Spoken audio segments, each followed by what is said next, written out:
ที่บริเวณชายหาดปากน้ำหลังสวนอำเภอหลังสวนจังหวัดชุมพรนายวิบูลย์รัตนาพรวงศ์ผู้ว่าราชการจังหวัดชุมพรเป็นประธานเปิดงานวิ่งแหวกทะเลสู่เกาะพิทักษ์หลังสวนมินิมาราธอนครั้งที่15ประจำปี2562เพื่อส่งเสริมและประชาสัมพันธ์กิจกรรมการท่องเที่ยวเชิงสุขภาพและการอนุรักษ์ในจังหวัดชุมพรให้เป็นที่รู้จักอย่างแพร่หลายซึ่งถือเป็นหนึ่งเดียวในสยามที่แตกต่างจากการแข่งขันมินิมาราธอนทั่วไป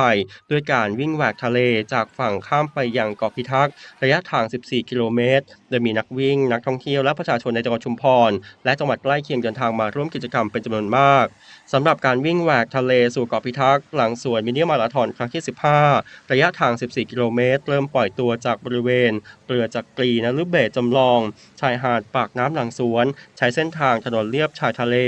และเข้าสู่เส้นชัยบนเกาะพิทักษ์ซึ่งอยู่ห่างจากฝั่งประมาณ1กิโลเมตรโดยนักกีฬาต้องวิ่งลุยน้ำทะเล